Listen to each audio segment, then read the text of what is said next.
नमस्कार दोस्तों, स्वागत करता हूं आपका एक नई वीडियो के साथ। दोस्तों आज की वीडियो में हम प्राज इंडस्ट्री लिमिटेड स्टॉक का टेक्निकल प्लस फंडामेंटल एनालिसिस करेंगे। आखिर देखेंगे कि फंडामेंटली ये कंपनी कितनी स्ट्रांग है, क्या इसको मैनिपुलेट करके ऊपर लाया गया था और टेक्निकल बेसिस पे क्या नीचे की तरफ कोई एवरेज पॉइंट बनता है।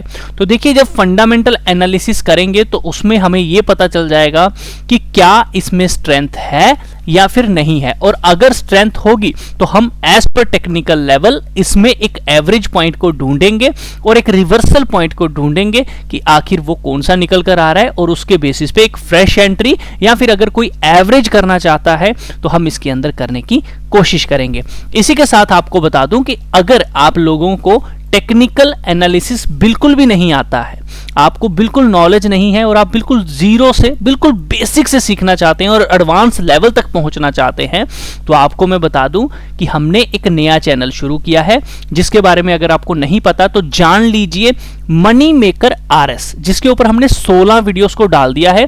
जो पर्सन भी इन 16 वीडियोस को देखता है, नियर अराउंड उसको टेक्निकल एनालिसिस की 70% नॉलेज हो जाएगी, बाकी 30% आपका एक्सपीरियंस आपको सिखा देगा। इस बात का ध्यान रखिएगा। तो चैनल को फॉलो जरूर करिएगा क्योंकि एडवांस लेवल की भी वीडियोस इसके ऊपर आने वाली हैं। तो जल्दी से जल्दी सब्सक्राइब करो, प्लस सारी वीडियोस 1 बाय 1 देख लेना। 16 वीडियोस हैं। चलिए प्राज इंडस्ट्री के बारे में बात करते हैं। तो सबसे पहले हम लोग कहां जाएंगे? सबसे पहले हम लोग ये देखेंगे कि आखिर इस कंपनी में प्रमोटर को कितना विश्वास है। प्रमोटर ही एक ऐसा इंसान होता है जिसको अपनी कंपनी के बारे में पता होता है। तो सबसे पहले ध्यान रखिए, 32% की होल्डिंग यहां पे प्रमोटर की है।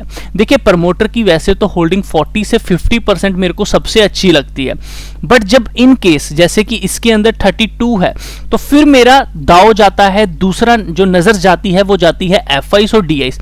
इन तीनों को मिला के अगर 50% से अबव है तब भी बहुत अच्छा है, क्योंकि कहीं ना कहीं FIs बहुत रिसर्च करने के बाद ही किसी स्टॉक में लगाते हैं, DIs बहुत रिसर्च करने के बाद स्टॉक में लगाते हैं, और ये लोग बड़ी बड़ी मात्रा में पैसा लगाते हैं, हमारी तरह छोटी छोटी इन्वेस्टमेंट नहीं करते। और उसके साथ ही हमारी नजर जानी चाहिए म्यूचुअल फंड के ऊपर कि उतनी परसेंटेज कितनी लेके बैठे। तो चलिए, 32% के करीब है प्रमोटर, और FIs की यहां पर बात करें तो देखिए FI 17% लेके बैठा है, यानी कि 50% लो भाई आपका कंप्लीट हो गया। तो अब बात करते हैं यहां पर DIs की। तो DIs के अंदर यहां पे आप देख सकते हो कि ये लोग तो तगड़ी बाइंग कर रहे हैं 13% की, तो यानी कि 60% से ज्यादा माल अभी तक बड़े प्लेयर्स के पास है। इसके अलावा म्यूचुअल फंड भी 12% लेके बैठा है। तो ये है कहानी कि नियर अराउंड 70% से ज्यादा माल कौन लेके बैठा है? बड़े प्लेयर लेके बैठे हैं। पब्लिक के पास कितना माल है? यहां पर पब्लिक के पास 36% माल है, और पब्लिक तकरीबन इसके अंदर 41% से आप लोग देख रहे हो बेचती आ रही है। और ये जो बेचा जा रहा है इसको कौन खरीद रहा है? DIs खरीद रहे हैं। इसको कौन खरीद रहा है? इसको FIs भी खरीद रहे हैं तकरीबन। FIs ने भी थोड़ा माल बेचा है, बट होल्डिंग हैंड किसने दिया? DIs ने। ध्यान रखो, FIs बेचते हैं, DIs खरीद लेते हैं, DIs बेचते हैं, FIs खरीद लेते हैं, तो ये दोनों को लगे रहते हैं। ठीक है, तो पब्लिक से माल छीनकर कौन लेके जा रहा है? DI। FI से कौन छीन के लेकर? DI। तो ध्यान रखिएगा, एश पर शेयर होल्डिंग यहां पर A क्लास की होल्डिंग है, तो इसमें पैसा लगा हुआ है बड़े जहाज का। तो यानी कि बड़ा जहाज कौन है? FIs हैं, DIs हैं, प्रमोटर है, म्यूचुअल फंड है। और इसका जो बेचने का नजारा है कौन ले रहा है? जो डरा रहे हैं यहां पे म्यूचुअल फंड भी आप देखोगे 2.86% की होल्डिंग उनकी भी चेंज हुई है। तो यहां पर म्यूचुअल फंड भी कहीं ना कहीं पैसा छाप रहा है, खरीद रहा है इसको नीचे की तरफ। तो ध्यान रखिए, हाँ, इसके अंदर एवरेज बड़े प्लेयर की जा रही है, इस बात को भूलिएगा नहीं। चलिए, अब बड़े प्लेयर खरीद रहे हैं तो थोड़ा रेवेन्यू भी देख लेते हैं। तो यहां पर अगर हम रेवेन्यू की बात करें तो दोस्तों अच्छा खासा रेवेन्यू इंक्रीज हो रहा है, यानी कि कंपनी भैया काम तो कर रही है, इस बात को ध्यान रखिए। नेट प्रॉफिट की बात करें तो अच्छा खासा नेट प्रॉफिट भी इंक्रीज हो रहा है। डेब्ट टू इक्विटी, कर्जे की बात करें तो कंपनी के ऊपर कर्जा है ही नहीं, कुछ भी नहीं है, जीरो कर्जा है कंपनी के ऊपर। डेब्ट टू इक्विटी रेशो बिल्कुल नील बराबर है, यानी कि ना के बराबर इस कंपनी के ऊपर कर्जा है। इनके पास इतना पैसा है कि चुटकियों में अपने कर्जे को खत्म कर सकती है। ठीक है, अब बात करते हैं यहां पर हम कौन सी? इसके इनकम स्टेटमेंट की। तो कंपनी को सबसे ज्यादा इनकम कहां से आ रही है? इनको जो भी इनकम आ रही है इनकी सेल्स से ही आ रही है। बहुत अच्छी बात है हमारे लिए, क्योंकि यही इंपॉर्टेंट होता है, इस बात को ध्यान रखिएगा। चलिए, सेल्स हो रही है, प्रॉफिट हो रहा है, वो भी दिखाया जा रहा है, हमने देखा। लेकिन क्या इसका नेट प्रॉफिट इसकी पॉकेट में आ रहा है? क्या इसकी पॉकेट में इसका नेट प्रॉफिट आ रहा है? ये इंपॉर्टेंट है। तो वो हमें पता चलेगा कैश फ्लो से। तो यहां पर आप देख सकते हो कि ऑपरेटिंग एक्टिविटी से 162 करोड़ इनके पास आए हैं, ये बहुत अच्छी बात है। बाकी ये लोग इन्वेस्ट भी कर रहे हैं 84 करोड़, फाइनेंस एक्टिविटी 93, तो यानी कि कहीं ना कहीं इन्होंने डिविडेंड दिया होगा या फिर इंटरेस्ट वगैरह जो भी इन्होंने पे किया होगा वो हो गया फाइनेंस से। तो कंपनी का भैया यहां पर कैश फ्लो तो अच्छा खासा हमें देखने को मिल रहा है। तो ऐसा नहीं है कि कंपनी जो है मतलब खाली प्रॉफिट कर रही है और हाथ में कुछ भी नहीं आ रहा है, ऐसा बिल्कुल भी नहीं है। इस बात को भूलने की जरूरत हमें नहीं है, ठीक है। तो बहुत अच्छा है अभी तक जो चीजें देखी। बैलेंस शीट के अंदर चलते हैं और इंपॉर्टेंट चीजें देखते हैं। देखिए, कंपनी की इक्विटी शेयर कैपिटल कितनी है? 36.74 की। इसके अलावा रिजर्व एंड सरप्लस देखिए 1041 करोड़ का। उसके कंपैरिजन में लॉन्ग टर्म बोरिंग कर्जा कुछ भी नहीं है। इसके अलावा शॉर्ट टर्म बोरिंग कुछ भी नहीं है। ये 505 करोड़ इन्होंने आगे देनदारी देनी है, यानी कि बिजनेस ले लिया है, प्रोडक्ट खरीद लिया है, आगे देना है। तो ये एक देनदारी इनके ऊपर कहीं ना कहीं हमें देखने को मिल रही है। अब आ जाते हैं कि इनके पास कौन सा पैसा आने वाला है। तो यहां पर सबसे पहले देखिए, करंट इन्वेस्टमेंट बहुत अच्छी है, इन्वेंट्री बहुत अच्छी है, ट्रेड रिसीवेबल देखो 794 करोड़ इनके पास भी आने वाले हैं। इसके अलावा कैश एंड इक्विवेलेंट भी इनके पास अच्छा खासा है। तो दोस्तों, अभी तक अगर हम बैलेंस शीट की बात करें, रेवेन्यू की बात करें, प्रॉफिट की बात करें, कैश फ्लो की बात करें, डेप्ट की बात करें, सब कुछ ओके है। एक क्लास की यहां पर हमें फंडामेंटल इसका देखने को मिल रहा है। देखो यार, हम किसी कंपनी के अंदर घुस नहीं सकते, जो पिक्चर हमें दिखाई जा रही है हम ज्यादा से ज्यादा वही देख सकते हैं, इसके अलावा हमारे पास कोई और ऑप्शन नहीं है। तो जो पिक्चर अभी की बात करूं, आज कितनी तारीख है? आज 3 फरवरी 2024 है। अगर इस डेट के हिसाब से इसका जो अभी तक मैंने फंडामेंटल एनालिसिस किया, इस कंपनी में कोई दिक्कत नहीं है। बहुत ही स्ट्रांग कंपनी हमें देखने को मिल रही है, क्योंकि कंपनी के ऊपर बिल्कुल भी कर्जा नहीं है, अच्छा खासा कैश होल्ड कर रही है। तो बोलना चाहूंगा कि एक कैश रिच कंपनी हमें देखने को मिल रही है, इस बात को ध्यान रखिए। अपने प्रॉफिट को भी कन्वर्ट कर रही है कैश में, ये भी बहुत अच्छी बात है। क्या इसकी सेल बढ़ रही है? जी हाँ, सेल भी अगर हम देखें तो वो भी हमें बढ़ता हुआ नजर आ रहा है। तो एवरीथिंग इज गुड, हमें कोई भी दिक्कत वाली बात अभी के हिसाब से नहीं दिख रही है, इस बात को भूलना नहीं है। हमने इसकी प्रमोटर होल्डिंग देखी, हमने एफआईज देखे, हमने डीआईज देखे, ऑल आर गुड, सब कुछ अच्छा है, कोई भी दिक्कत वाली बात अभी तक नहीं देखने को मिली है, ठीक है। अब हम कहां जाएंगे? अब हम यहां पर जाएंगे कहां? इसके टेक्निकल एनालिसिस के ऊपर। तो दोस्तों, जब भी कोई कंपनी एक ब्रेकआउट देती है तो उसको रीटेस्ट करने आती है। अगर आप नोटिस करेंगे, ये इसकी एक रेंज थी, ये एक चैनल पैटर्न बना था जिसने बहुत अच्छा एक ब्रेकआउट दिया था। ब्रेकआउट देने के बाद ये कभी भी इसको रीटेस्ट करने नहीं आई। कहीं ना कहीं अभी तक जो लेवल एक दिख रहा है, ये स्टॉक इसी को रीटेस्ट करने के लिए आ रहा है, ये हमें भूलना नहीं चाहिए। और इस स्टॉक की हैबिट है, ये 70% तक करेक्शन करने का दम रखता है। ऑन एवरेज 40% की करेक्शन तो ये देता ही है। दोस्तों, जैसा कि अभी हम ऊपर की तरफ से देख पा रहे हैं, यहां से नीचे की तरफ अभी तक करेक्शन 27% की हुई है। तो अभी भी इस स्टॉक में हिम्मत है, या फिर आप कह सकते हो कि भैया नीचे की तरफ कहीं ना कहीं 382 तक जाने की कोशिश कर सकता है। चलिए, मैं आप लोगों को यहां पर लेवल्स बता देता हूं। अगर आप लोगों को ये लेवल्स नहीं दिख रहे हैं, आपको प्रॉपर नहीं दिख रहा है, या फिर आप अपने पास ये लेवल नोट करना चाहते हैं, तो आप सिंपल सा समझ आया क्या करके लिखेंगे, गूगल के ऊपर एंटर करेंगे। डिस्क्रिप्शन में भी इस चार्ट का लिंक दे दूंगा। ये मैंने वेबसाइट बनाई हुई है, इसके अंदर मैंने तकरीबन जो एनालिसिस करता हूँ शेयर करता रहता हूँ चार्ट। तो आप यहाँ पे क्लिक करके, जैसे ये MRPL का हमने शेयर किया था लेवल, तो यहाँ पर आप क्लिक करके प्रॉपर पिक्चर जो है वो अपने पास सेव कर सकते हैं, ठीक है।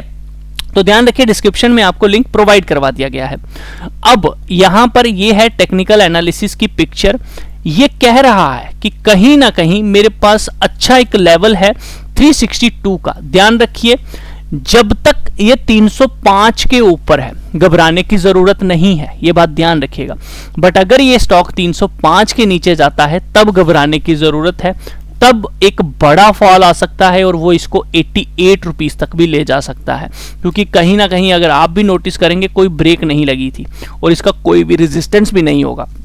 तो ध्यान रखिए, अभी जो रीटेस्ट करने आ रहा है कहीं ना कहीं ये रीटेस्ट कहां करेगा, ये 429 से रिवर्स कर सकता है, 402 से रिवर्स कर सकता है, 362 maximum downside as per technical level 362 का लेवल बहुत अच्छा लेवल है। क्यों अच्छा है?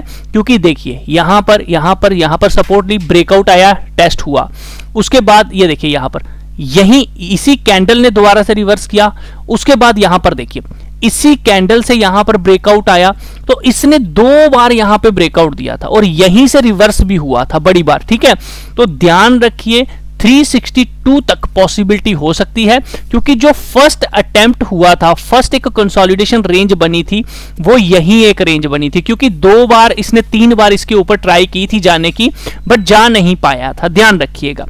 तो ये पॉसिबल है कि ये स्टॉक कहीं ना कहीं 402 के करीब तो आना ही चाहिए और हमें 402 के पास एक डिसीजन लेना चाहिए और मैक्सिमम स्टॉप लॉस 362।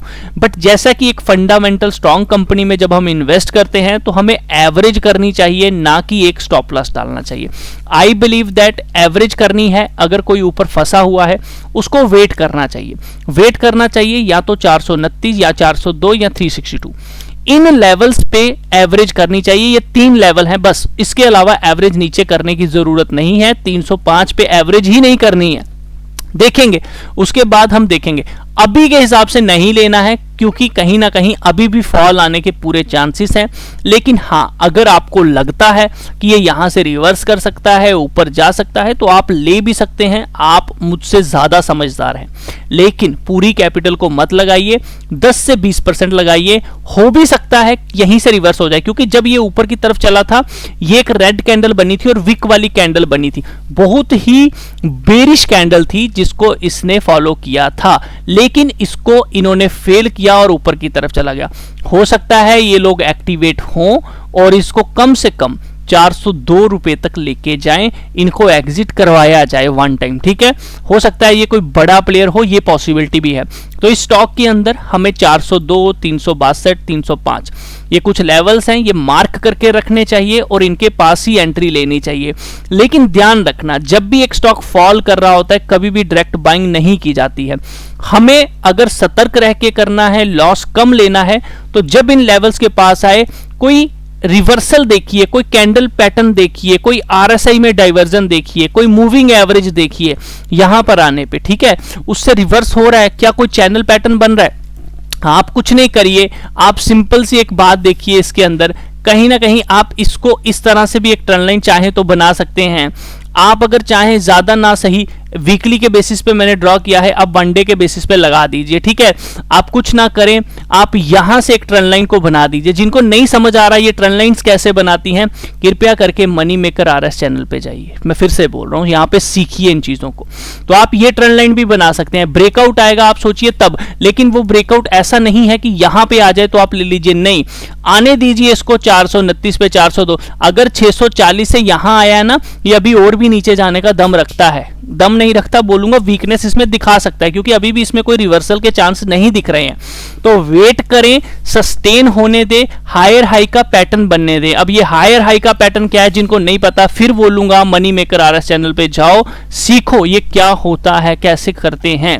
ठीक है, तो कृपया करके अभी वेट करें, थोड़ी और गिरावट आना पॉसिबल है। मैं कहता हूं कि 362 369 तक आए तो बहुत अच्छा है, आपको एक अच्छा प्राइस मिल जाएगा और यहीं तक मैक्सिमम एक गिरावट आने के चांसेस हैं, क्योंकि कहीं ना कहीं 40% जो हमारा ऊपर से आ रहा है, जो देखने को मिल रहा है, वो नियर अराउंड यहीं पे बनेगा। तो आप लोग देख सकते हैं कि 397 340 तक तो इसको कहीं ना कहीं जाना ही है। तो 402 पे आएगा तो आप वहां पर इसमें जैसे ही ये 402 पे आता है आप 20% इसमें बाय कीजिए, बाकी वेट कीजिए नीचे से होकर अगर ऊपर की तरफ दोबारा सस्टेन कर जाता है, कोई ब्रेकआउट आता है तो आप और भी बाइंग कर सकते हैं।